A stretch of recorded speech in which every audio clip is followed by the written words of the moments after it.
In nearly half of the United States, students are not required to learn sex education. And for those that do, few talk about consent.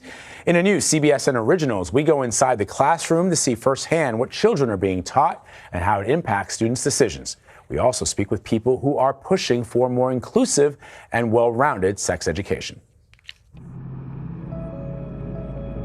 The true one sexual assault that I've experienced happened when I was in high school, and it happened before I even made it into a sex ed class. I had one one teacher in high school that was like, never have sex until you're married. And the other teacher was like, here's how you use a condom. Here are diseases you could get if you don't.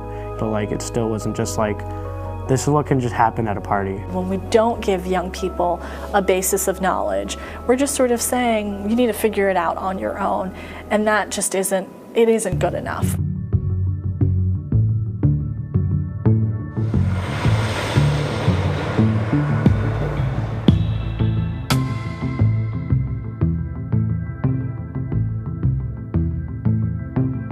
The article came out and I was like, holy cow, like I need to do something about this. And so I started a group called Look Us in the Eyes. One of the things you said about like consent like as a whole is discussed. Like how did you guys respond to that like when it was posed to you? It was never posed to me until college. We want a health class because about 50% of all of the assaults on campuses are going to happen in the person's first month of their first semester of college. And we can stop that, or we can at least mitigate that by A, educating people on what consent is, but B, educating people on how to protect themselves, because unfortunately that's a part of it.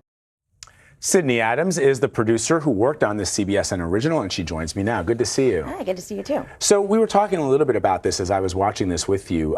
The idea, first of all, give us a sense of the story genesis, how it came about. So it kind of came about because a producer and I, Christina Capititis, we were talking over 2 years ago now about how could we prevent kids going off to college, and like you heard Amy just say, 50% are going to happen in that very first time when they first get to school. How do you prevent that?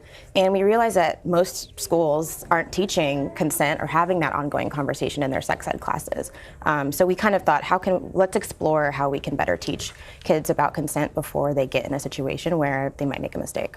So let's start first with the abstinence, the teaching of abstinence. It's hard, I think, and I'm not a parent, so I'll say that before Twitter jumps out all over me, but you know, isn't it hard to tell young people to not do something without explaining to them what it is that they're not supposed to do and what it is that it means, what it is, what sex means? And doesn't that make more sense than trying to tell them, hey, here's what it is in terms of a generality, just don't do it? Sure, yeah, and what a lot of the research shows is that when you do teach kids basic sexual health education and you teach them about STDs and pregnancy avoidance and how to properly use contraception in conjunction with abstinence, that a lot of kids do actually delay sexual experiences.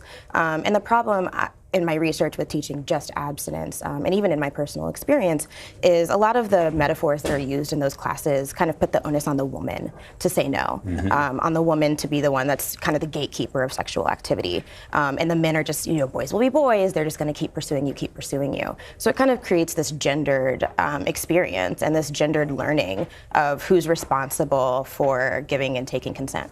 Okay, so now fast forward, kids in college, you add alcohol, you add drugs, marijuana, and kids, are they prepared to deal with the very adult repercussions that can happen if they engage in sex, or if they are not aware of what consent is and what it isn't?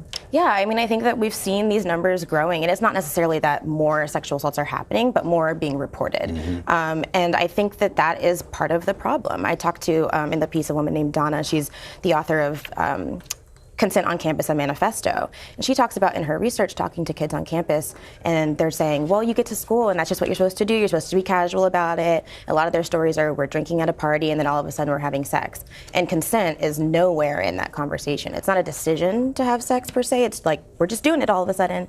And consent is really, really murky in those situations. If you don't know how to properly communicate with your partner, then you end up making bad choices sometimes. So why are some people against teaching consent in schools? Well, they think it's a really mature topic. They think it's something that should be, discussed at home. But the problem is not a lot of not all households are actually having that conversation. There's a little bit of a stigma about talking about sex, especially with kids. It's a hard conversation to have. So, you know, a lot of legislatures or people who don't think that this should be a conversation in the classroom are saying this is too mature to teach our kids. This conversation belongs with private families. And that's really the main argument. The other argument is that if you're teaching kids how to communicate about sex, then you're giving them permission to do it. Which, you know, a lot of advocates on the other side would say that's not the case at all. We're just preparing them for the tools they need for the future. And real quick, so how is this movement changing with Me Too? Sure, yeah. So I think it's changed a lot. In my research, just talking with local state legislators, I spoke with a woman in Maryland who actually tried to get a bill passed in early 2017 to require schools to teach consent in sex ed, and it failed. And then she reintroduced it after Me Too, and it passed unanimously. So, you know, you see this now that this conversation has become more of a national thing. You know, states are starting to realize that they need to make some changes. It's a really fascinating subject. Cydney, thank you so much for stopping by. I appreciate it. Yeah.